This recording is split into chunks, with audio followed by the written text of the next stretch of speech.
Hello बच्चों, आप सभी का स्वागत है हमारे यूट्यूब चैनल पर। और हम यहाँ पे पढ़ रहे हैं बेसिक फंडामेंटल मैथ्स के, जो आपको 10 से 11 क्लास में जाते समय सबसे पहले कंप्लीट करने होते हैं। तो पिछले वीडियो के अंदर हमने देखा था लीनियर इनिक्वालिटी के नोटेशन, और यहाँ पे हम पढ़ने वाले हैं वेवी कर्व मेथड।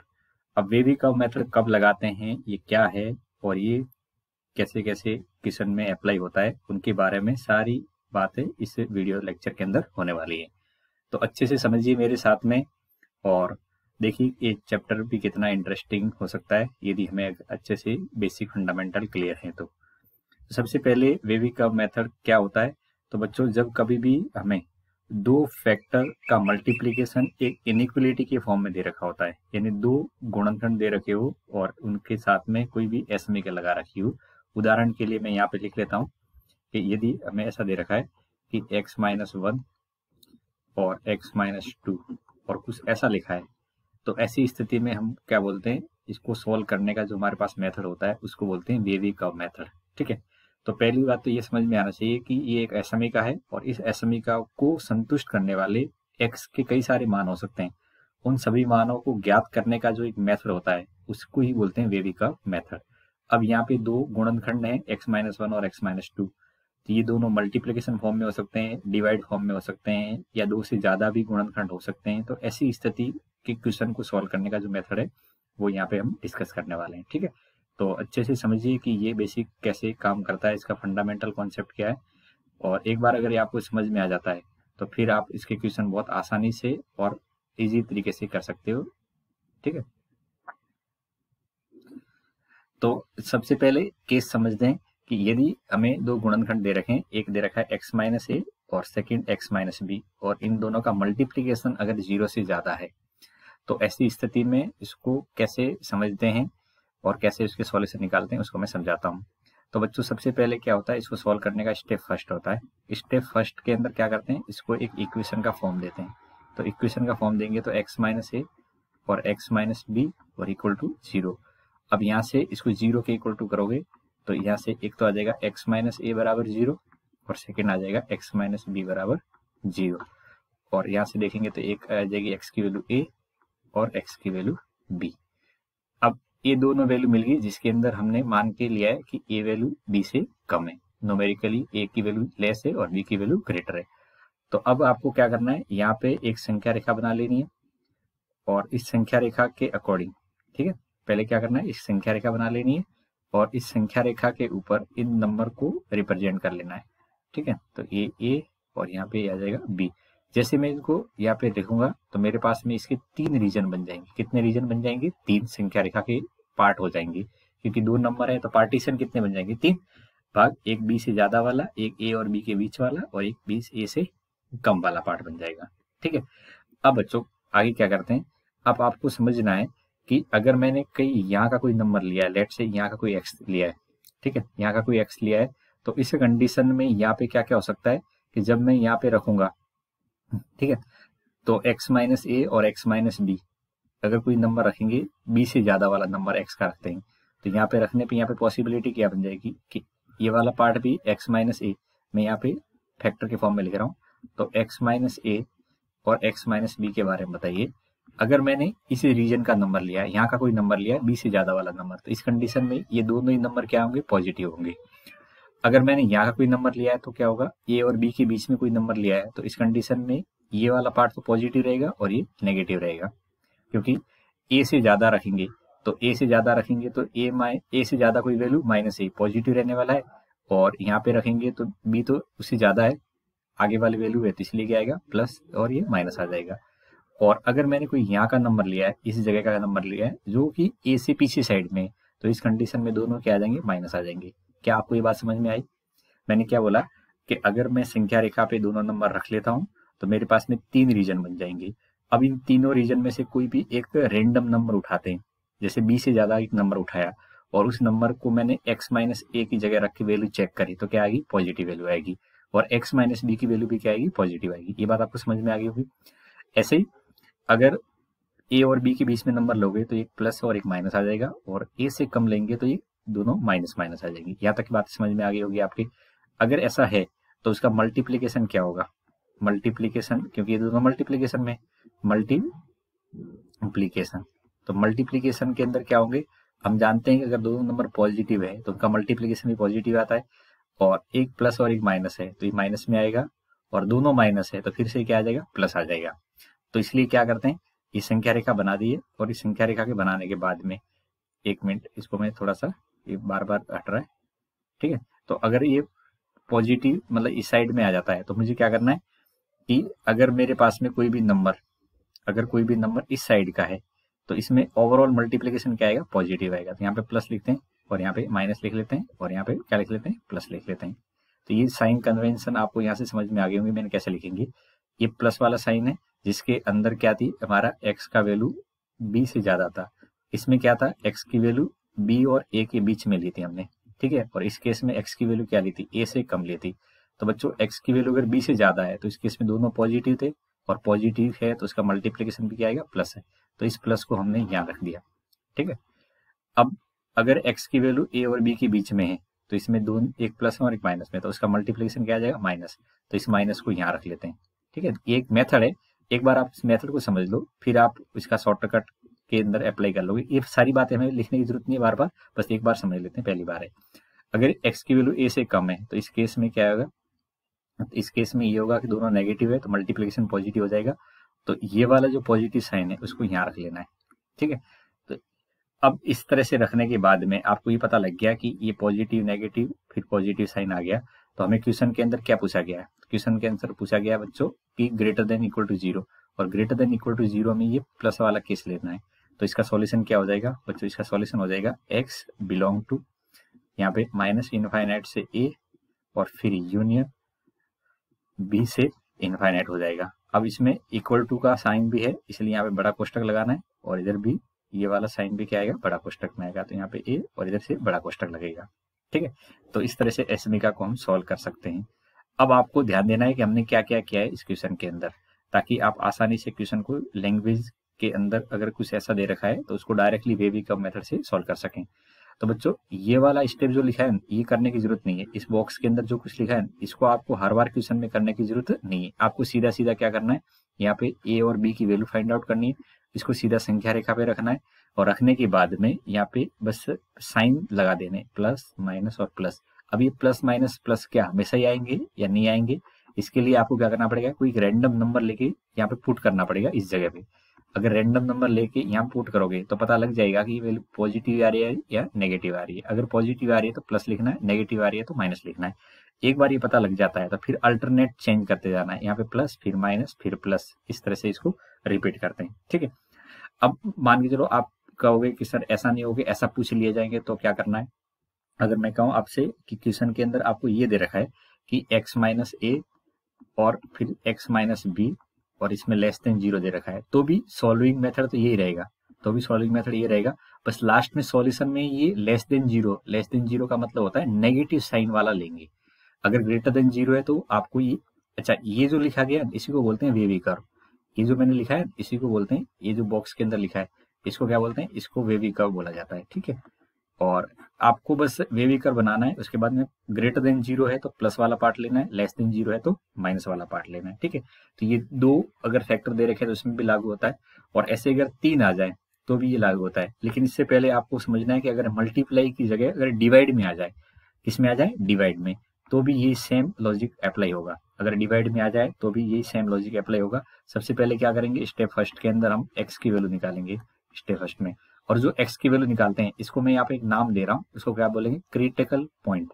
क्या बोलेंगे, क्रिटिकल पॉइंट, जहाँ पे कुछ परिवर्तन हो रहा है। हिंदी में इसको बोलते हैं क्रांतिक बिंदु। बच्चों क्रांति का मतलब समझते हो, जैसे इतिहास में पढ़ते होंगे क्रांति, तो यहाँ पे एक परिवर्तन हो रहा है और परिवर्तन करने वाले बिंदु को क्या बोलते हैं, क्रांतिक बिंदु। तो यहाँ पे क्रांतिक बिंदु क्या आ जाएंगे बच्चों, फैक्टर को इक्वल टू जीरो कर देना है, तो इसमें ए कोमा बी आ जाएंगे। ए कोमा बी आने के बाद में क्या करना है, यहाँ पे संख्या रेखा बना लेनी है, इसमें ए और यहाँ पे बी, क्योंकि ए की वैल्यू बी से कम है। फिर यहाँ पे देखना है कि अगर गुणांक क्या है एक्स का, देखो एक्स का गुणांक दोनों जगह पॉजिटिव है, मैं शॉर्टकट बता रहा हूँ, एक्स का गुणांक पॉजिटिव है तो यहाँ पे प्लस आता है, फिर माइनस आता है और फिर क्या आता है, प्लस। बस ये वेविकर्व बन गया। अब इसमें लेस देन जीरो पूछा है, तो लेस देन जीरो कहाँ से कहाँ तक है, ए से बी तक है, तो आपको क्या लिखना है, X belong to A comma B. अब ध्यान दें ब्रैकेट क्या आएगा, तो ब्रैकेट के अंदर इक्वल टू लगा हुआ है तो बड़ा कोष्टक आएगा। लेकिन ध्यान रहे कभी भी हर वाला पार्ट यानी डिनोमीटर वाले पार्ट को शामिल नहीं करते हैं, क्योंकि ये डिनोमीटर वाला पॉइंट शामिल कर दिया तो 1/0 हो जाएगा, जो कि क्या होता है अपरिभाषित होता है। क्या होता है अपरिभाषित। तो ऐसी स्थिति में क्या करते हैं, जो डिवाइड वाला पार्ट है उसको तो ओपन ब्रैकेट लेते हैं, और जो न्यूमेरेटर वाला पार्ट है यानी अंश वाला पार्ट है उसको बड़े कोष्टक में लेते हैं। तो ये तरीका होता है लिखने का, x belong to a, b। ठीक है, तो इस तरीके से अपन आप क्वेश्चन के अंदर मल्टीप्लीकेशन हो या डिवाइड हो उसको सॉल्व कर सकते हैं। अब देखिए अगर 3 आ जाए तो क्या करना है, इस लॉजिक को एक बार समझ लो अच्छे से, फिर आपको दिक्कत नहीं आएगी क्वेश्चन सॉल्व करने में। तो आपको क्या करना है, यहाँ से स्टेप फर्स्ट के अंदर आपको क्रिटिकल पॉइंट निकालने, और एक बार क्रिटिकल पॉइंट आप पता कर लेते हो तो एक क्रिटिकल पॉइंट क्या आएंगे, जिसको मैं बोलता हूँ हिंदी में क्रांतिक बिंदु। क्रांतिक बिंदु क्या आ जाएंगे, तो क्रांतिक बिंदु आ जाएंगे बच्चों x minus A equal to 0 पहला, दूसरा x minus B equal to 0, और तीसरा आ जाएगा x minus C equal to 0। ठीक है, तो यहाँ से सॉल्व करेंगे तो x की वैल्यू a, दूसरे से b और तीसरे से c आ जाएगी। ठीक है, अब ये तीनों वैल्यू आ जाती है तो अब आपको क्या करना है कि संख्या रेखा बना लेनी है, और संख्या रेखा बना के उसके ऊपर ये नंबर जो है ऑर्डर में रख लेने, तो ए, बी और सी। इसको रखने के बाद में देखोगे तो कितने पार्ट बन जाएंगे, इसके पार्ट देखेंगे तो 4 पार्ट बन रहे हैं। कितने पार्ट बन रहे हैं, 1, 2, 3 और 4, तो 4 पार्ट बन रहे हैं। अब इसके अंदर प्लस साइन या माइनस साइन कैसे आएगा उसको देखना है। तो वैसे तो एक तरीका होता है बच्चों, अगर x का गुणांक देखो x के साथ में यहाँ पे नंबर है वो क्या है, पॉजिटिव है, तो इस कंडीशन में यहाँ पे प्लस आता है, फिर यहाँ माइनस आता है, फिर प्लस आता है और फिर ये माइनस आता है। लेकिन मैं समझाता हूँ कि ऐसा क्यों आता है, ताकि आपके भी कंफ्यूज नहीं हुए और अपने से खुद से निकाल सकते हो अगर किसी क्वेश्चन में कुछ अलग स्थिति बन रही है तो भी। तो बच्चों यहाँ पे जो हमने देखा तो इसमें हमारे पास में x इस जगह हो सकता है, बीच में हो सकता है, इधर हो सकता है, यहाँ पे। तो केसेज क्या क्या हो सकते हैं, देखो केसेज क्या बन सकते हैं। तो पहला तो है केस कि x की वैल्यू b से c से ज्यादा हो जाए, x की वैल्यू क्या हो जाए, c से ज्यादा हो जाए, और x की वैल्यू c से ज्यादा है तो क्या आ जाएगा, यहाँ पे पहला वाला पार्ट प्लस आएगा। देखो x की वैल्यू c से ज्यादा है तो ये वाला पार्ट प्लस आएगा, ये भी प्लस आएगा और ये भी प्लस आएगा। कैसे, मैंने बोला है आपको समझ में आ रहा है कि x की वैल्यू c से ज्यादा है। अब c से ज्यादा है तो c माइनस ए भी पॉजिटिव होगा, c माइनस बी भी पॉजिटिव होगा और c माइनस सी भी पॉजिटिव ही रहने वाला है। तो पहला वाला पार्ट प्लस में, दूसरा पार्ट प्लस में और तीसरा प्लस में। और अगर ये 3 प्लस में है तो उनका मल्टीप्लीकेशन भी क्या होगा, ये भी प्लस ही रहने वाला है। ठीक है, अब पहले वाले पार्ट में प्लस आ गया तो इसलिए यहाँ पे क्या लिख लेना है, प्लस लिख लेना है। ठीक है, ये समझ में आ गया होगी। अब सेकंड केस क्या बन सकता है कि x की वैल्यू इस बीच में हो जाए, x की वैल्यू यहाँ की हो जाए। तो यहाँ की x की वैल्यू होगी तो x की वैल्यू c से b के बीच में रहेगी, और c से b के बीच में है तो बताओ क्या कंडीशन आएगी। अगर x की वैल्यू c से b के बीच में है तो ये वाला पार्ट तो नेगेटिव आएगा, क्या आएगा, नेगेटिव, और ये पॉजिटिव आएगा और ये भी पॉजिटिव आएगा। सोच के देखो आप, ये वाला पार्ट प्लस आएगा, ये प्लस आएगा और ये माइनस आएगा। अब तीनों का मल्टीप्लीकेशन करना है, प्लस प्लस और माइनस, तो इनका मल्टीप्लीकेशन करेंगे तो क्या आ जाएगा, ये माइनस में ही आएगा। ठीक है, अब तीसरा केस क्या बन सकता है, तीसरा केस ये बन सकता है कि x की वैल्यू इसी जगह की हो जाए, x की वैल्यू a से b के बीच में आ जाए। तो x की वैल्यू a से b के बीच में आ जाए तो ऐसी स्थिति में क्या होगा, अब सोच के देखो, x की वैल्यू a से b के बीच में है यानी b से कम है, a से ज्यादा है। अब x की वैल्यू a से ज्यादा है तो ये वाला पार्ट तो प्लस का रहने वाला है। ठीक है, ये वाला पार्ट प्लस का रहेगा तो यहाँ पे प्लस लिख देंगे। x माइनस बी क्या होगा बताओ, सोच के आप खुद सोचो, ये माइनस का आएगा, और तीसरा वाला पार्ट क्या आएगा, ये भी माइनस में आएगा। तो इसका तीनों का मल्टीप्लीकेशन करिए, क्या होगा, प्लस इंटू माइनस, दो माइनस है इसलिए भी प्लस का हो जाएगा। ठीक है, अब तीसरा केस क्या हो सकता है कि x जो नंबर है वो a से कम हो जाए, और x अगर a से कम है तो a से कम होने की कंडीशन में क्या होगा, ये वाली वैल्यू भी नेगेटिव, दूसरी वाली भी नेगेटिव और तीसरी वाली भी नेगेटिव। इसका मतलब तीनों नेगेटिव आएंगे, और ये तीनों नेगेटिव हैं, इसका मतलब तीनों का मल्टीप्लीकेशन क्या आएगा, लेस देन नेगेटिव आएगा। 3 नेगेटिव नंबर का मल्टीप्लीकेशन क्या होगा, नेगेटिव होता है, तो ये भी नेगेटिव आ जाएगा। इसलिए यहाँ पे आपको ये चीजें अच्छे से समझ में आनी चाहिए कि साइन कैसे लगाए जाते हैं। तो यहाँ पे नेगेटिव साइन आ जाएगा, इस जगह पे पॉजिटिव साइन आएगा और इस जगह क्या आएगा, नेगेटिव साइन आएगा। अब आप कहोगे क्या सर ये इतना करना जरूरी है क्या, अब मैं कहूंगा ये जरूरी नहीं है, ये बस आपको केवल अंडरस्टैंडिंग बढ़ाने के लिए मैंने बताया। अब इसका शॉर्टकट क्या है, तो शॉर्टकट बच्चों ऐसे कि ये काम तो करना पड़ेगा आपको, ये वाला स्टेप तो करना पड़ेगा, ये तीनों पॉइंट तो निकालने पड़ेंगे। एक बार ये तीनों पॉइंट निकाल लेते हो, ठीक है, अगर ये तीनों पॉइंट निकालने में आ जाते हैं आपसे तो सिंपली अब आपको क्या करना है कि ये देखना है कि संख्या रेखा के ऊपर बनाने से पहले साइन कैसे लगाने। तो आपको x का गुणांक देखना है। अगर x का गुणांक पॉजिटिव है तो राइट साइड में पॉजिटिव ही आता है, इसको आंख बंद के याद कर लो। अगर x का गुणांक पॉजिटिव है तो राइट साइड में क्या आता है, पॉजिटिव। फिर ये नेगेटिव आता है, अल्टरनेट चलता है, एक छोड़ के एक, फिर पॉजिटिव आएगा और फिर क्या आ जाएगा, नेगेटिव आ जाएगा। एक तरीका तो ये शॉर्ट ट्रिक है याद करने की x के गुणांक के आधार पे। एक दूसरा तरीका ये भी है कि आप एक का पता कर लो साइन। एक का से साइन पता करेंगे, आप c से बड़ा एक नंबर उठा लो कोई भी और उस नंबर को इन तीनों x की जगह रख दो और तीनों x की जगह रखने पर लेफ्ट हैंड साइड का साइन देखो। क्या बोला मैंने, c से बड़ा कोई नंबर लेना है और उस नंबर को लेफ्ट हैंड साइड एसमिका में रख लेना है। अगर तीनों पार्ट पॉजिटिव आ जाते हैं यानी तीनों का मल्टीप्लीकेशन पॉजिटिव आ जाता है तो यहाँ पे प्लस लिखना है, अदरवाइज माइनस लिखना है। ठीक है, जो साइन आए वही लिखना है। तो ये तरीका रहता है। तो पहला स्टेप क्रांतिक बिंदु, फिर संख्या रेखा और संख्या रेखा के बाद में साइन इसके लगाने प्लस माइनस प्लस। अब साइन लगाने के बाद में क्या पूछा है, ग्रेटर देन जीरो पूछा है। इसमें क्या पूछा है, ग्रेटर देन जीरो। तो इसमें ग्रेटर देन जीरो वाला पार्ट कौन सा है, जो प्लस में है। और प्लस में कहां से कहां तक है, ए से बी तक है और फिर सी से ज्यादा है। तो मैं यहाँ पे सॉल्यूशन लिखूंगा तो X belong to A comma B. अब देखो इसमें इक्वल टू का साइन लगा हुआ है तो पहले ब्रैकेट लिखने में गलती नहीं करें। इक्वल टू का साइन लिखा हुआ है तो ब्रैकेट में क्या आएगा, एक बड़ा कोष्ठक आएगा ए कॉमा बी, फिर यूनियन लगा देना है और फिर आ जाएगा सी से अनंत तक। अनंत के साथ में हमेशा इनफाइनाइट के साथ में छोटा कोष्ठक लगाया जाता है। इतनी बात समझ में आ गई होगी कि मैंने क्या आपको समझाया अभी तक बेसिकली कि आपको वेवी कर्व कैसे बनाना होता है अगर गुणनखंड दे रखें। अब बच्चों ये तरीका इसमें भी लागू होगा अगर ऐसा आ जाए कि एक तो न्यूमरेटर में आ जाए एक्स माइनस ए और डिवाइड में 2 आ जाए, या 2 न्यूमरेटर में आ जाए और एक डिवाइड में और ग्रेटर देन जीरो। इसी को भी सॉल्व करने का मेथड यही रहेगा। अब इसको कैसे सॉल्व करेंगे, वापिस से आपको क्रांतिक बिंदु निकालने, फैक्टर को इक्वल टू जीरो करते हुए और फिर आपको संख्या रेखा बना के प्लस माइनस वाले साइन लिख लेना है, ग्रेटर देन जीरो लिखना है, इसका मतलब प्लस वाला पार्ट लिखना है इसमें। अब इसमें इक्वल टू का साइन नहीं है तो कोष्ठक कौन सा आएगा, छोटा वाला कोष्ठक आएगा, इस बात का ध्यान रखें। और अगर बराबर भी हो लेकिन यहाँ पे बटे में है, अगर बराबर भी होता है और बटे में होता है तो फिर क्या गलत, इसमें आंसर कैसे आता है, तो संख्या रेखा तो ये बनती लेकिन इसका आंसर ऐसे बनता। यहाँ पे मैं कलर चेंज करके बता देता हूँ। तो इसका आंसर इस तरह से लिखते हैं अपन। यहाँ पे आंसर लिखते समय क्या करते हैं कि बटे में 2 है बी और सी, तो बटे वाली सी कभी शामिल नहीं करनी है, तो हमारा आंसर बी और सी शामिल में नहीं आता। तो इसमें एक्स बिलोंग टू ये होता है, ये तो नोमरेटर में इसलिए शामिल कर लेते, लेकिन बी बटे में इसलिए छोटा कोष्ठक लगाते हैं यूनियन और यहाँ छोटा कोष्ठक इनफाइनाइट। यानी इसका आंसर भी इसी वेवी कर्व से बना सकते हो। तो तरीका समझ में आ गया होगा वेवी कर्व बेसिकली कैसे काम करता है। अब कभी कभी क्या होगा, ये डायरेक्टली गुणनखंड नहीं होंगे तो आपको सिंपली अपने तरीके से गुणनखंड को करना होगा और गुणनखंड करने के बाद क्रांतिक बिंदु निकालने होंगे। संख्या रेखा तभी बनेगी जब आप क्रांतिक बिंदु निकाल लेंगे। और एक बात और जो आप हमेशा ध्यान रखना जिससे आपको संख्या रेखा या वेवी कर्व बनाने में दिक्कत नहीं आएगी, वो है कि आपका x का जो गुणांक है वो पॉजिटिव रखना है। अब x का गुणांक कभी कभी नेगेटिव होगा तो क्या करना है, उसके गुणांक को कॉमन लेके एसमिका का साइन चेंज कर लेना। पता है नेगेटिव साइन अगर हटाते हैं या मल्टीप्लाई करते हैं तो एसमिका का साइन बदल जाता है, इसी ध्यान रखनी है। दूसरी चीज क्या है, आपको यहाँ पे ध्यान रखना है इक्वल टू जीरो होना चाहिए। अगर ऐसा नहीं है तो आप वेवी कर्व नहीं बना सकते। वेवी कर्व तभी बनता है या मैं क्रांतिक बिंदु तभी निकाल पाता हूँ जब राइट साइड में क्या आ जाए, जीरो आ जाए। इस बात को नोट करके लिखिए, वेवी कर्व या ये क्रांतिक बिंदु तभी पॉसिबल है जब एसमिका के राइट साइड में क्या आ जाए, जीरो। अगर यहाँ पे जीरो नहीं है तो ऐसी स्थिति में क्या करेंगे, जो भी कांस्टेंट होगा उसको लेफ्ट में लेंगे। ये छोटी छोटी बातें मैं आपको क्वेश्चन के थ्रू समझाऊंगा। तो आप देखिए क्वेश्चन, देखिए यहाँ पे पहला क्वेश्चन दिख रहा है, find the set of value of x, यानी हमें एक्स की सेट ऑफ वैल्यू निकालनी है जिसके लिए ये लॉजिक या ये कॉन्सेप्ट काम में आता है।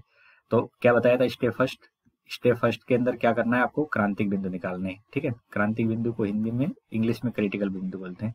तो क्रांतिक बिंदु निकालेंगे, कैसे निकालते हैं, इसमें फैक्टर कर रखें तो x माइनस वन को इक्वल टू जीरो करना है और x माइनस टू को इक्वल टू जीरो कर लेना है। यहाँ से x की वैल्यू क्या आ जाएगी, 1 और 2। 1 और 2 आ गए, उसको संख्या रेखा पे निरूपित करिए। तो सबसे पहले 1 आएगा तो यहाँ पे 1 रख लेना है और आगे कितना आएगा, 2 आएगा। कितने रीजन बन गए, 3। अब देखिए x का गुणांक क्या है, प्लस में है। अब x का गुणांक प्लस में है तो इसके लिए आंख बंद कर लो भले, यहाँ पे प्लस आएगा, यहाँ माइनस आएगा और यहाँ पे प्लस आ जाएगा।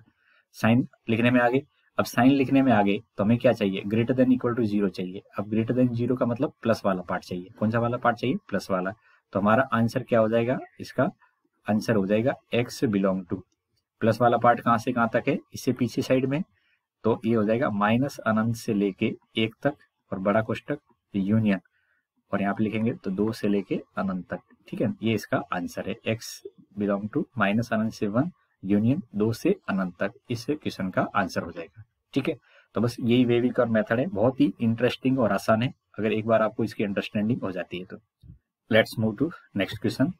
और इस क्वेश्चन के अंदर देखेंगे तो यहाँ पे रेशियो के फॉर्म में दे रखा है एसमी का। ठीक है, तो मैंने बताया था मल्टीप्लाई हो या रेशियो के फॉर्म में एक ही तरीका रहता है, बस आपको अगर इक्वल टू दे रखा है तो डिवाइड वाला पॉइंट शामिल नहीं करना है। तो बताओ इसका सॉल्यूशन लिखेंगे तो इसमें क्रांतिक बिंदु क्या आएगा, तो बच्चों इसमें क्रांतिक बिंदु लिखना है तो इसमें फैक्टर अपने आप से कर रखे हैं तो क्या लिखेंगे 2x+3 इक्वल टू 0 और x-2 डिवाइड वाला पार्ट इक्वल टू 0। यहाँ से सॉल्व करेंगे तो x की वैल्यू कितनी आ जाएगी, -3/2 और इधर से 2 आ जाएगी। इसको संख्या रेखा पे रख दो और संख्या रेखा पे रखेंगे तो पहले कौन आएगा, पहले आएगा -3/2 और फिर क्या आएगा 2। वापिस से 3 रीजन बन गए और इसमें साइन लिखना है। तो आपको देखना है x का गुणांक क्या प्लस में है। अब x का गुणांक प्लस में है, या आप चाहो तो कोई नंबर ले सकते हो, लेकिन मैं जो बता रहा हूँ वो बात हर जगह अप्लाई होती है, कोई दिक्कत नहीं है। तो x का गुणांक प्लस में है तो इस साइड में प्लस आएगा, इधर माइनस, तो इधर से क्या आ जाएगा प्लस। अब क्या पूछा जा रहा है, लेस देन 0। लेस देन 0 का मतलब क्या होता है, नेगेटिव, और लेस देन 0 में नेगेटिव है तो यहाँ पे क्या लिखेंगे x, फिर बिलोंग टू लगा देंगे।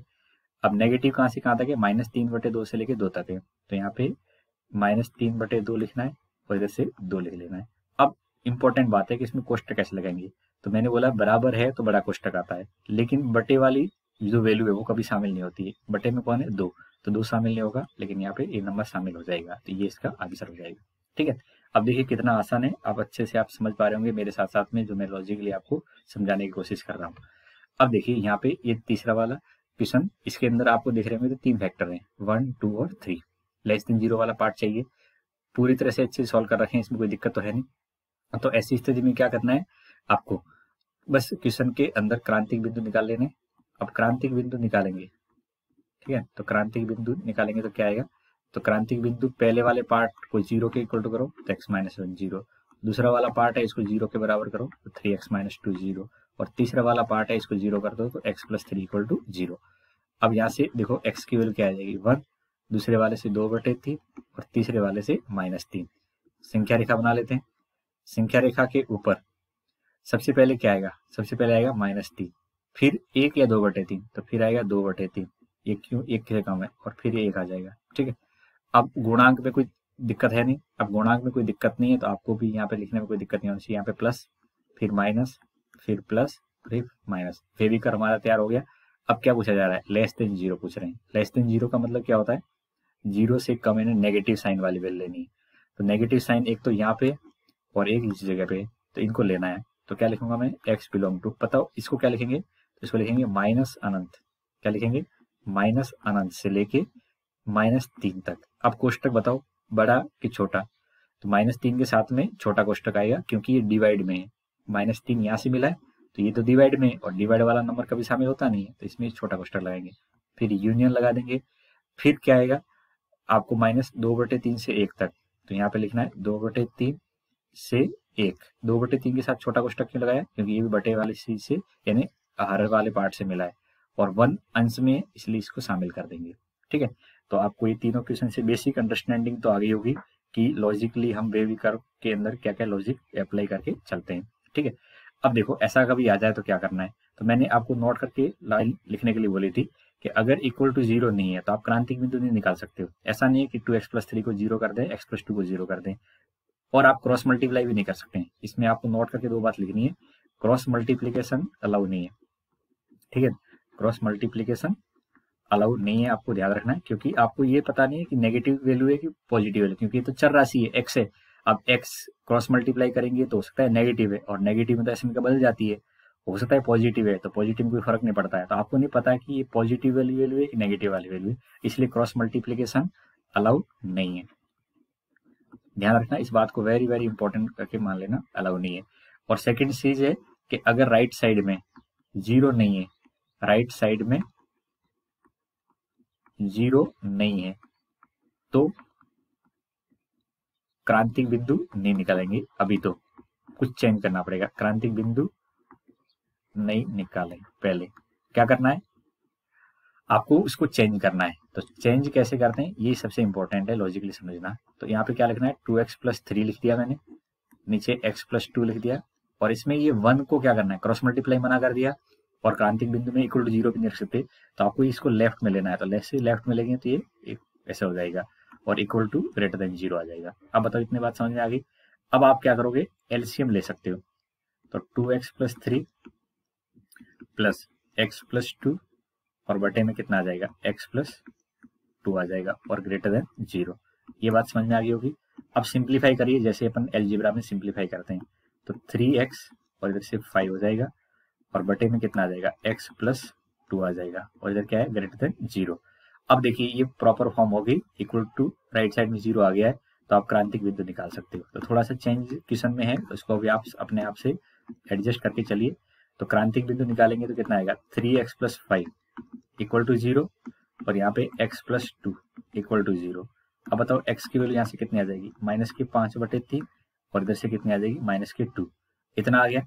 अब आप संख्या रेखा बना दो, और संख्या रेखा के ऊपर आसानी से इनको निरूपित कर सकते हैं। तो -5/3 और -2 में अब बताओ बड़ी वाली वैल्यू कौन सी है, तो -2 पहले आएगा, ठीक है, और फिर आएगा -5/3, इसका ध्यान रखें। अब आपको देखना है कि इसमें गुणांक का कोई दिक्कत तो नहीं है, गुणांक पॉजिटिव है, तो बस आंख बंद कर दो, बोले प्लस माइनस और प्लस, इतना लिख दिया। इतना लिखने के बाद में इक्वल टू में क्या है, ग्रेटर देन 0, इसको नहीं देखना है, यहाँ पे देखना है, क्योंकि हमने यहाँ से क्वेश्चन सॉल्व किया आगे सिंप्लीफाई करने के बाद में। तो ग्रेटर देन 0 है, और ग्रेटर देन 0 वाला पार्ट ये है जो कि -2 से पीछे और -5/3 से आगे। तो यहाँ पे इक्वल टू का साइन तो है नहीं, तो छोटे कोष्ठक आएंगे। तो सिंपली मैं क्या लिखने वाला हूँ, माइनस अनंत से -2 यूनियन -5/3 से लेके अनंत तक, ठीक है। तो यहाँ तक की बातें समझ में आ गई होगी कि क्वेश्चन के अंदर आपको कुछ चेंज भी करना पड़ सकता है, ठीक है। अब देखिए यहाँ पे आगे इस क्वेश्चन को स्टार लगा दें, और इस क्वेश्चन के अंदर आपको क्या समझ में आएगा वो मैं यहाँ पे एक्सप्लेन कर रहा हूँ। तो देखिए यहाँ पे जो अंश में है गुणनखंड के रूप में नहीं है, डायरेक्टली x² + 3x+1 दे रखा है, ठीक है। तो हमें कुछ नहीं है, अगर गुणांक वगैरह सही, सब कुछ सही है, तो आपको क्या करना है, अंश वाले पार्ट को 0 कर देना है। क्यों 0 कर रहे हैं, क्रांतिक बिंदु के लिए। तो x+3 इक्वल टू 0, ये किसके लिए कर रहे हैं, क्रांतिक बिंदु। अब यहाँ पे x² + 3x+1 इक्वल टू 0 कर दिया, और इधर से क्या कर देंगे, x - 1 इक्वल टू 0। इससे तो कोई दिक्कत नहीं है, x की वैल्यू 1 आ जाएगी आसानी से, डायरेक्टली अपन को यहाँ से मिल रही है। पर इसको थोड़ा सा आपको आगे फर्दर सॉल्व करना पड़ेगा। अब यहाँ पे डायरेक्टली गुणनखंड विधि काम में नहीं आ रही है, तो क्या करना है, आपको यहाँ पे सरिद्राचार्य फॉर्मूला लगा लेना है, ताकि x की वैल्यू मिल जाए। अगर x की वैल्यू मिल जाएगी तो हम संख्या रेखा पे इसको निरूपित कर सकते हैं। तो सरिद्राचार्य फॉर्मूला लगाएंगे तो -3 a + b² 9 -4ac 4/2 × 1। तो यहाँ से सॉल्व करेंगे तो x² -3 ± √5 और ये डिवाइड में 2। तो यहाँ से x की वैल्यू क्या आ रही है, एक तो आ रही है -3 -√5 डिवाइड में 2, दूसरी आ रही है -3 + √5 और 2, और तीसरी वाली वैल्यू आ रही है x = 1, ठीक है। अब आपको ये समझना है कि इसमें सबसे पहले संख्या रेखा पे क्या आएगी, ये 1, ठीक है। अब संख्या रेखा पे देखेंगे तो ये सबसे कम है, ये तो दिख रहा है कि नेगेटिव वैल्यू पूरी। अब इन दोनों में बताओ कि ये वाली वैल्यू बड़ी है कि ये वाली बड़ी है। तो ये देखो -3 और +√5, इसको न्यूमेरिकली सॉल्व करोगे √5 की वैल्यू को 2.23 समझते हुए, तो पता लगेगा कि हाँ ये वाली वैल्यू कम है और 1 ज्यादा है। तो बस आपको अब संख्या रेखा पे ऐसे करना है कि इनको रखना है। तो सबसे पहले तो क्या आएगा, -3 -√5/2 आ जाएगा, फिर क्या आएगा, -3 + √5 डिवाइड में 1, सॉरी 2 है, और फिर ये यहाँ पे 1 आ जाएगा। ये 3 संख्याएं, तो 4 रीजन बन जाएंगे। गुणांक का कोई लोट यहाँ पे दिक्कत है नहीं, तो गुणांक की कोई दिक्कत नहीं है। तो इस साइड में प्लस, यहाँ पे माइनस, ये प्लस और यहाँ पे माइनस आ जाएगा, ठीक है। अब चाहिए क्या था, अब हमको चाहिए था लेस देन इक्वल टू 0। क्या चाहिए था, लेस देन इक्वल टू 0, यानी माइनस वाला पार्ट चाहिए। तो माइनस वाला पार्ट चाहिए, तो x बिलोंग टू माइनस अनंत से लेके -3 -√5/2। अब ये कहाँ से मिला है, ये वाला पार्ट तो मिला है हमें अंश वाले पार्ट से, इसलिए इसको शामिल कर सकते हो आप। तो शामिल करना है यूनियन, फिर माइनस कहाँ से, यहाँ से लेके 1 तक है। तो अब आपको ये लिखना है -3 + √5 डिवाइड बाई 2, कॉमा, अब 1 लिख दिया। 1 तो बटे से आया है, इसलिए छोटा कोष्ठक लगेगा। क्या लगेगा, छोटा कोष्ठक। तो उम्मीद है यह वाला पार्ट भी आपको अच्छे से समझ में आ गया होगा, क्वेश्चन नंबर 5, ठीक। थोड़ा आगे बढ़ते हैं और अब देखते हैं अगर कोई रिपीट हो जाए तो क्या करना है। क्या कर जाए, अगर कोई गुणनखंड में अगर रिपीट हो रहा है तो क्या करना है आपको, तो अगर कोई रिपीट हो रहा है, क्या हो रहा है, रिपीटेड है, तो रिपीटेड के केस में आपको देखना है कि ये वाली वैल्यू पॉजिटिव दे रहा है कि नेगेटिव दे रहा है। तो आप यहाँ से देखिए गुणनखंड तो आसानी से दे ही रखें, गुणनखंड में कोई दिक्कत है नहीं। आपको बेसिक जब समझाया था तो मैंने बताया था कि अगर वैल्यू का साइन चेंज होता है तो फिर उसको एसमीका में शामिल करते हैं, जैसे वो कोई वैल्यू प्लस पे भी है और माइनस में भी है। जैसे देखो यहाँ पे मैंने समझाया था, आपको पिछले वाला एग्जाम्पल से दिखाता हूँ, एक मिनट। देखो यहाँ पे हमने देखा था कि ये x माइनस ए है, ये प्लस में भी था, फिर प्लस में माइनस में भी हुआ था, इनके साइन चेंज हो रहे हैं। तो साइन चेंज हो रहे हैं तो फिर आपको एसमीका में उसको देखना है। लेकिन कुछ ऐसी वैल्यू होती है जो हमेशा एक ही साइन रखती है, जैसे ये वाली वैल्यू है। अब ये वाली वैल्यू के बारे में आपका क्या ख्याल है, ये क्या हो सकती है हमेशा?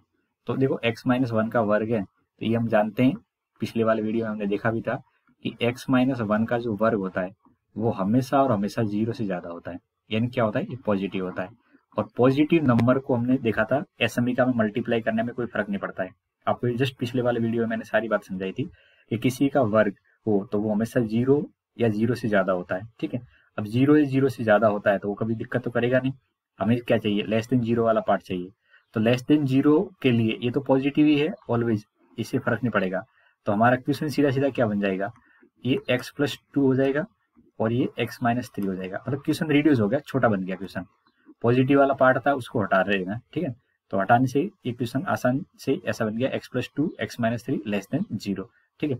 अब इस क्वेश्चन को सॉल्व करने का तरीका हम जानते हैं, यहाँ से x की वैल्यू निकालेंगे तो -2 और 3 आ जाएगी, और -2 और 3 आ गई तो सीधी संख्या रेखा बना लेनी है यहाँ पे 3, और गुणांक में कोई दिक्कत नहीं है, तो plus minus plus, less than 0 पूछा है, लेस देन 0 माइनस वाला पार्ट होता है, तो -2 से 3 आ जाएगा, ठीक है।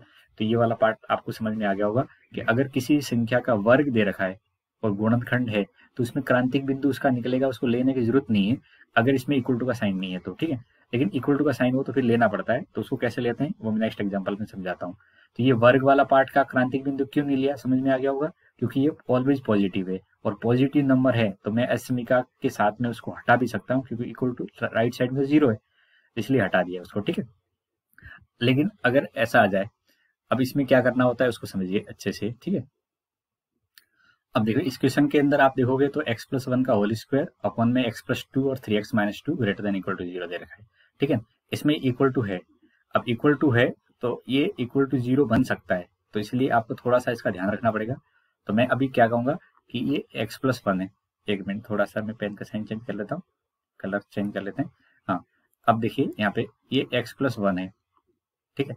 अब x प्लस 1 का जो वर्ग है ये इक्वल टू 0 हो सकता है, और ये x प्लस 1 का वर्ग है वो ग्रेटर देन इक्वल टू 0 हो सकता है। अब ग्रेटर देन इक्वल टू 0 होता है तब तो उसको बोलते हैं ये पॉजिटिव है, ये क्या है, पॉजिटिव है। लेकिन ये इक्वल टू 0 भी तो हो सकता है, और इसमें इक्वल टू 0 हमें चाहिए, पिछले क्वेश्चन में तो चाहिए नहीं था, इस क्वेश्चन में इक्वल टू 0 चाहिए। इसलिए मैं क्या कहूंगा, इसलिए डायरेक्टली आपको ये समझना है कि इसका क्रांतिक बिंदु जो आएगा वो लेना है, ठीक है, इक्वल टू 0 हो तो। पिछले वाले में इक्वल टू 0 नहीं था इसलिए हटा दिया, तो इस बात को आप नोट करके लिख दो कि यदि एसमीका में इक्वल टू 0 साइन है और किसी का वर्ग हो रहा है, क्या हो रहा है, किसी का वर्ग हो रहा है, तो ऐसी स्थिति में उसको हटा देते हैं। लेकिन इक्वल टू 0 दे रखा हो तो फिर उसको लेना है, और लेके क्या करना है उसको देखिए। तो अब यहाँ पे लिख रहे हैं क्रांतिक बिंदु, क्या लिख रहे हैं, क्रांतिक बिंदु। तो क्रांतिक बिंदु x प्लस 1 के वर्ग इसको 0 करेंगे, x प्लस 2 इसको 0 करेंगे, और 3x माइनस 2 इसको मैं 0 करूंगा। अब यहाँ से 0 करोगे तो x की वैल्यू कितनी आ जाएगी, -1। यहाँ से 0 करेंगे तो x की वैल्यू -2 आ जाएगी, और यहाँ से 0 करेंगे तो x की वैल्यू 2/3 आ जाएगी। अब मैं इसको क्या कहूँगा, ये रिपीटेड है, ठीक है, और रिपीट भी कितनी बार हो रहा है, सम संख्या में हो रहा है, रिपीट भी सम संख्या में हो रहा है। तो मुझे क्या करना है, यहाँ पे संख्या रेखा बना लेनी है। संख्या रेखा में सबसे पहले कौन आएगा, सबसे पहले -2 आएगा, फिर क्या आएगा -1, फिर आ जाएगा 2/3। अब सबसे पहले राइट साइड में पहुंच जाओ आप, राइट साइड में प्लस लिखना है क्योंकि गुणांक पॉजिटिव है सारे, प्लस फिर माइनस। अब माइनस के बाद में इसको देखिए ये क्या है, ये तो रिपीटेड है, और अगर ये रिपीटेड है तो ये साइन भी रिपीट करना है, ध्यान रखें। अगर रिपीट भी क्या है, सम संख्या में, सम संख्या में रिपीट है, सम संख्या में, अगर सम संख्या में रिपीट है जैसे 2 4 6 8 तो इसको रिपीट करना है ऐसे। अगर विषम संख्या होती तो फिर कुछ नहीं करते, फिर आपको अल्टरनेट चलना है। तो यहाँ पे माइनस प्लस और आगे क्या आ जाएगा, यहाँ पे फिर प्लस आ जाएगा। तो ये रिपीट क्यों हुआ समझ में आ गया, क्योंकि ये सम संख्या में था, ये सम संख्या में था, इसको रिपीट कर दिया। ठीक है, अब आपको क्या करना है, इसको लिख लेना है greater than zero. Greater than zero का मतलब प्लस में, और प्लस वाला पार्ट कौन सा है, एक्स बिलोंग टू माइनस अनंत से लेके -2। अब बताओ -2 बटे से आया है, इसलिए छोटा कोष्टक लगाएंगे, भले ही यहाँ पे बराबर लग रहा है। फिर यूनियन, फिर प्लस कहाँ है, 2/3 से लेके अनंत तक, 2/3 से बटे में से निकल के आया है, तो 2/3 से लेके अनंत तक। ठीक है, अब देखो इसमें 1 शामिल हो गया ऑटोमेटिकली, कोई दिक्कत नहीं है, सॉरी -1 इसमें नहीं था। तो आपने क्या लिखा, माइनस अनंत से -2 यूनियन 2/3 से लेके अनंत तक। ठीक है, अब ये -1 था, इस पे भी तो 0 हो रहा है, इक्वल टू 0 इसमें भी शामिल है कि नहीं, तो इसमें क्या करना है, यूनियन और ये -1 शामिल अलग से कर लेना है। अब बताओ ये -1 शामिल क्यों किया है, क्योंकि -1 पे इक्वल टू 0 तो हो सकता है, हमने ग्रेटर देन 0 तो यहाँ से पकड़ लिए, लेकिन इक्वल टू 0 भी तो साथ में सही था, तो ये अलग से इसको साथ में ऐड कर लिया -1 पे, क्योंकि -1 आप रखोगे इस लेफ्ट साइड में, तो -1 रख के या फिर 0 होने वाला है, बटे में कुछ भी आ सकता है, तो 0 इसमें शामिल है। ठीक है, तो रिपीटेड में क्या करना है, संख्या रेखा में साइन रिपीट कर लेना है, अगर सम संख्या में रिपीट हो रहा है। अगर विषम संख्या में रिपीट हो तो फिर आपको अल्टरनेट चलना है प्लस माइनस प्लस के रूप में। ठीक है, अब देखो ऐसा आ जाए तो क्या करना है, अब इस क्वेश्चन के अंदर आप देखोगे तो x² 2x+3 फिर x-1 और x+2 है और लेस देन 0 है। तो आप देखोगे तो इसके अंदर अंश में, अंश के अंदर क्या दे रखा है, x² 2x+3, इसको 0 कर दो अगर पॉसिबल है तो, दूसरा गुणनखंड है इसको 0 कर दो, और तीसरा कौन है x+2, इसको 0 कर दो। अब इन दोनों से तो मुझे दिक्कत नहीं है, x की वैल्यू 1 मिल जाएगी, दूसरे से -2 मिल जाएगी, लेकिन व्हाट अबाउट दिस, अगर इसको सॉल्व करोगे तो यहाँ से x की वैल्यू 5 आएगी। क्यों आएगी, क्योंकि ये जो सॉल्यूशन देगा ना, ये काल्पनिक सॉल्यूशन देने वाला है, x = 5, क्योंकि x² + 2x+3 का d चेक कर लो, d मतलब इसका विभक्तिकर होता है, तो b² - 4ac, तो b² की वैल्यू कितनी आ रही, 4 - 4 × 3, तो कितना आएगा -8, लेस देन 0 है, तो इसके सॉल्यूशन क्या होंगे, सॉल्यूशन पॉसिबल नहीं, x पॉसिबल नहीं है। आपने पढ़ रखा है कि d की वैल्यू लेस देन 0 हो तो उसका कोई हल नहीं होता है, पॉसिबल नहीं है। ठीक है, अब पॉसिबल नहीं है तो इसका मतलब आप ये भी कह सकते हो कि इसको गायब कर दो, तो ये कोई काम का ही नहीं है, पॉसिबल नहीं है तो ये तो हमेशा पॉजिटिव रहने वाला है, और अगर ये पॉजिटिव हमेशा रहने वाला है तो आप यहाँ से हटा सकते हो, और आपका क्वेश्चन सिंपली इतना ही सा बन जाएगा, x-1 और x+2 लेस देन 0, और उम्मीद है आप इसको सॉल्व करना जानते हो, स्टार्टिंग हमने सॉल्व करना सीख लिया था। ठीक है, अब बच्चों ऐसा किसी क्वेश्चन में आ जाए तो क्या करना है, अब मैं एक क्वेश्चन अपने आप से बना के दे रहा हूँ आपको, -x² - 3x+2 आ जाए। ठीक है, अब ये +3x है और इधर से -2 आ जाए, और बटे में ऐसा है x+2, और इसमें ग्रेटर देन 0 दे रखा है। अब देखो अब तक जितने क्वेश्चन किए थे ना, इसमें सारे में x का गुणांक पॉजिटिव था, तो अब क्या करोगे, x का गुणांक कॉमन लोगे, तो ये कॉमन लेंगे तो x² - 3x+2 हो जाएगा। ठीक है, और बटे ये माइनस कॉमन ले लिया मैंने, और इधर से x+2, और इधर क्या है, ग्रेटर देन 0। अभी माइनस साइन हटाएंगे तो क्या होगा, असाम्यिका बदल जाएगी, तो माइनस साइन हटाएंगे तो x² - 3x+2, और डिवाइड में क्या हो जाएगा, x+2, और ये लेस देन 0 हो जाएगा। अब लेस देन 0 हो जाएगा तो आप क्रांतिक बिंदु आसानी से निकाल सकते हो, इसके ऊपर वाले गुणनखंड क्या हो जाएंगे, x-1 और x-2, ठीक है, और नीचे ये x+2 है। ठीक है, अब ऐसी स्थिति बन जाती है तो इसको आगे सॉल्व करना हम जानते हैं, यहाँ से सिंपली क्रांतिक बिंदु निकालेंगे तो 1, 2 और -2 आ जाएंगे, और इसको संख्या रेखा पे निरूपित करके आगे सॉल्यूशन लिख सकते हैं। तो मैंने क्या समझाया कि अगर कभी नेगेटिव साइन भी आ जाए तो उसको आप हटा सकते हो, नेगेटिव साइन आ जाए तो क्या कर सकते हैं, उसको माइनस कॉमन लेके हटा सकते हैं, ताकि आपको संख्या रेखा में दिक्कत नहीं आए। संख्या रेखा हमने क्या याद किया है कि राइट साइड में प्लस, फिर माइनस, फिर प्लस। अब प्लस माइनस प्लस जो अल्टरनेट साइन चलते हैं वो केवल और केवल तभी पॉसिबल होते हैं जब हमारा एक्स का गुणांक पॉजिटिव हो। अगर पॉजिटिव नहीं है तो हम कॉमन लेके पॉजिटिव बना सकते हैं, राइट। दूसरी बात मैंने क्या समझाई कि अगर किसी भी गुणांक या गुणनखंड के ऊपर सम संख्या में घात है तो उसमें साइन रिपीट करना होता है। अगर उसके साथ में प्लस चल रहा है तो प्लस आगे जाएगा, और माइनस चल रहा है तो आगे माइनस जाएगा। ठीक है, इससे रिलेटेड इक्वेशन और देखेंगे ताकि आपको अंडरस्टैंडिंग और अच्छे से हो जाए। पहले इक्वेशन देख लो। अब देखिए यहाँ पे दोनों जगह सम संख्या में पावर है, दोनों जगह कैसी पावर है, सम संख्या में। x-1 का वर्ग है और नीचे x-3 की घात 4 है। अब हमने क्या समझा है कि x-1 जो है इसमें सम संख्या में पावर हो, तो सम संख्या में पावर हो और इसमें इक्वल टू का साइन नहीं हो तो इसमें इसको हटा सकते हैं। और x माइनस 3 और इसमें 4 है तो इसको भी हटा सकते हैं, लेकिन ध्यान रहे कि ये इक्वल टू 0 भी तो हो सकता है। तो यहाँ पे ध्यान क्या रखना है कि ये पॉजिटिव है और ये भी पॉजिटिव है, लेकिन ये इक्वल टू 0 इसमें अलाउ नहीं कर रखा है, तो इक्वल टू 0 वाला केस हटाना पड़ेगा। तो किसी भी संख्या के ऊपर घात सम संख्या में हो तो वो नंबर पॉजिटिव होता है, लेकिन इसमें इक्वल टू 0 क्या शामिल करना है तो नहीं करना है, और इक्वल टू 0 शामिल नहीं करना है तो 0 वाला केस हटाना पड़ेगा। अब ये 0 कब बन सकता है, तो x इक्वल टू 1 होने पर ये 0 बन सकता है, जो हमें नहीं चाहिए तो ये भी कर देंगे। और बटे वाली सी वैल्यू भी क्या होनी चाहिए, डिफाइन होनी चाहिए, तो ये भी नॉट इक्वल टू 0 होना चाहिए। अब ये दोनों वैल्यू अगर देखोगे तो x नॉट इक्वल टू 1,3 आ जाएगा। तो हमारा आंसर क्या हो जाएगा, आंसर ये होगा सारी वास्तविक संख्या हो सकती है एक्सेप्ट 1 और 3। 1 और 3 को अगर हटा दिया जाए तो ये सभी x के लिए अलाउ करेगी एसमी का, सभी x के लिए एसमी का काम आने वाली है। ठीक है, तो इस तरह से इसको सॉल्व कर सकते हैं। अब मैं आपको एग्जांपल के तौर पे लिख रहा हूँ, जैसे ऐसा आ गया x माइनस 2 की पावर 3 आ गई, 2x माइनस 3 की पावर 4 आ गई, और x प्लस 2 आ गया, और इसमें ऐसा दे रखा है लेस देन 0। तब आप कैसे सॉल्व करोगे, तो इसमें विषम संख्या में घात है, इधर सम संख्या में घात है और इधर विषम संख्या में घात है। तो आपको क्या करना है, यहाँ से क्रांतिक बिंदु निकालने। क्या निकालने, क्रांतिक बिंदु।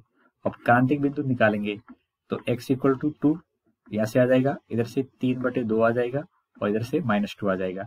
अब देखो ये जो 2 आया है ये विषम में, ये जो 3/2 आया है ये सम संख्या में, और ये -2 आया है ये विषम में।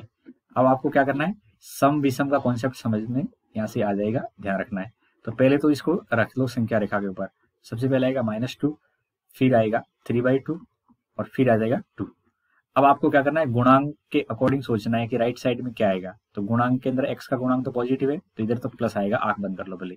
लेकिन अब आंख खोलनी है कि 2 से अगर इस साइड में प्लस है तो 2 के पीछे इस साइड में क्या आएगा, तो वो डिसाइड करेगा कि 2 जो आया है वो सम संख्या की घात से आया है कि विषम संख्या की घात से आया है। तो बच्चों 2 जो आया है वो 2 आया है यहाँ से, और इसके ऊपर घात कैसी है, विषम संख्या में, तो यहाँ पे साइन चेंज होगा, साइन चेंज होगा। अब 3/2 के लेफ्ट राइट में तो माइनस दिख गया, अब 3/2 के लेफ्ट में क्या जाएगा वो डिसाइड करेगा 3/2 जहां से आया है इसके ऊपर घात कैसी है। तो 3/2 यहाँ से आया है और इसके ऊपर घात कैसी है, सम संख्या में, और सम संख्या में घात हो तो साइन रिपीट करना है। अगर इधर माइनस है तो इधर भी माइनस ही आएगा, क्या आएगा, इधर से माइनस ही आएगा। ठीक है, अब आगे -2 पे, -2 के राइट में क्या है, माइनस। अब -2 तो किससे आया है, -2 यहाँ से आया है और इसके ऊपर घात कैसी है, विषम संख्या में, तो अब ये साइन रिपीट होगा। तो यहाँ पे रिपीट मतलब माइनस से प्लस, सॉरी करेंगे, ये माइनस है तो इसे प्लस हो जाएगा। तो क्या समझ में आया, अगर किसी भी फैक्टर के ऊपर सम संख्या में घात है तो उसके अगल बगल साइन सेम आता है। क्या बोला मैंने, अगर किसी फैक्टर के या गुणनखंड के लेफ्ट पावर सम संख्या में तो उसके लेफ्ट राइट में साइन सेम आता है, लेकिन अगर विषम संख्या में तो उसके लेफ्ट राइट में साइन चेंज होता है। हम साइन किस साइड से स्टार्ट करते हैं, हमेशा राइट साइड से स्टार्ट करते हैं और लेफ्ट साइड की तरफ बढ़ते जाते हैं। ठीक है, लेकिन ध्यान क्या रखना है, हमेशा गुणांक x का प्लस में ही होना चाहिए। अब बताओ लेस देन 0 पूछा है, तो लेस देन 0 कहाँ कहाँ है, तो लेस देन 0 बच्चों आपका -2 से लेके 3/2 तक, और यूनियन 3/2 से लेके 2 तक। अब कई बच्चे बोलेंगे सर लगातार क्यों नहीं लिख लिया, बच्चों मैं लगातार नहीं लिख सकता हूँ क्योंकि 3/2 के ऊपर इक्वल टू 0 है, लेकिन मुझे यहाँ पे इक्वल टू 0 नहीं चाहिए, केवल लेस देन 0 चाहिए। क्या चाहिए, केवल लेस देन 0 चाहिए, इसलिए यहाँ पे छोटा कोष्टक लगा दिया है क्योंकि ये लगातार नहीं है। लेकिन अगर इक्वल टू 0 होता तो फिर ये क्या आता है, ये लगातार -2 से +2 आ जाता है, इक्वल टू 0 होता है। लेकिन यहाँ पे मैंने आपको क्वेश्चन जो सॉल्व करवाया है वो लेस एक बिना इक्वल टू के साइन का है। ठीक है, तो उम्मीद है मैंने आपको यहाँ पे जो समझाया वो अच्छे समझ में आ गया होगा। मैंने अपनी तरफ से बेस्ट ट्राई किया है ताकि आपको अच्छे से वे भी कर समझ में आ जाए। अब आपको क्वेश्चन लगाने ताकि इस पे आप अपनी परफेक्शन हासिल कर सकें। ठीक है, अब बच्चों नेक्स्ट वीडियो के अंदर हम आगे जो पढ़ेंगे वो है मॉडुलस के रिलेटेड कॉन्सेप्ट पढ़ने वाले हैं। ठीक है, तो जरूर देखना। Thank you.